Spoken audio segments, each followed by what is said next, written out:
Hey friends, my name is Chelsea and today I'm going to tell you about my time as a Brazilian Jiu-Jitsu white belt. Being a white belt is like climbing a staircase. The first step is walking in the door of the gym. Another step is getting your first gi, which I have a sweet little story about mine. Another is learning how to tie my belt, which, not gonna lie, definitely watched some YouTube videos and went to Pinterest to try and figure out just how to do that correctly. And then the rest is showing up to class repeatedly. In the beginning, I didn't really feel like I was retaining anything. Just kind of information overload. And I didn't think I was retaining anything until I started to work with new people that would come to the gym, because I would try to talk them through it, and well, that helped me tremendously as well, because I was, recalling what I needed to do, and I would catch myself, oh, that's not right, oh, this is what I need to do, oh, that's what you need to do, kind of thing. I would take the same class for the second, the third, the fourth time, and I would, remember a little bit more each time, but at the same time, I would catch myself finding details that I didn't even realize I wasn't even doing. But that's when you know that you're climbing the staircase and you're learning and you're growing. Looking back, when I first started and when I got my very first stripe, the memory is still so fresh. The first person to give me my very first stripe is named Scott, and he's a purple belt, and I just wanted to run to the front when he called my name, and well, I think I kept my composure. I hope I did.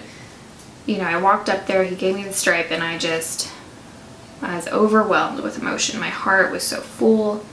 My brain was going a million miles an hour, and I felt so good. I accomplished this little milestone. And that day, after I received that stripe, I knew that I wanted to keep going and keep pushing forward and learning and, hitting more milestones. I got home and I jotted down my emotions because I didn't want to forget that feeling.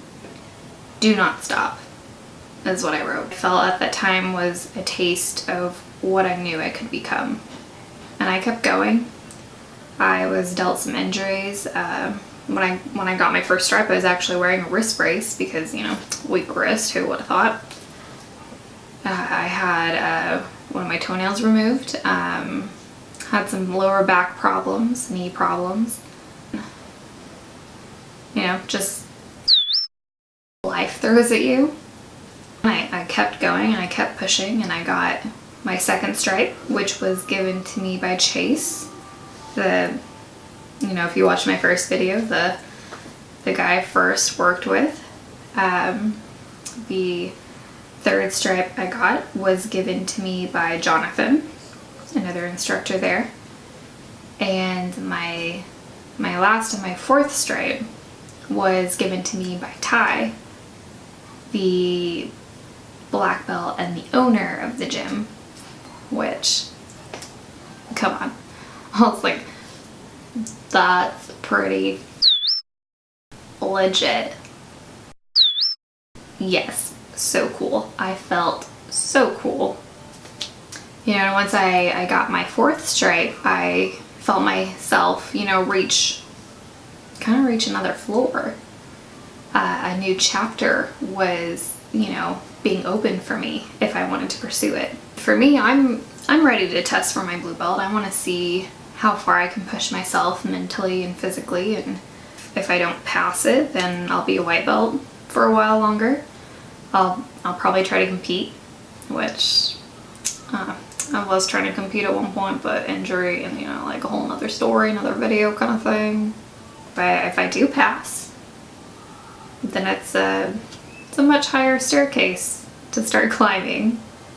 I'm proud of myself. I've pushed my limits. I've done a lot of extra work and pass or fail, I've made myself a better jiu-jitsu practitioner. You know, if you're currently a white belt and you don't feel like you're getting your blue belt as fast as you feel like you should, enjoy the white belt ride.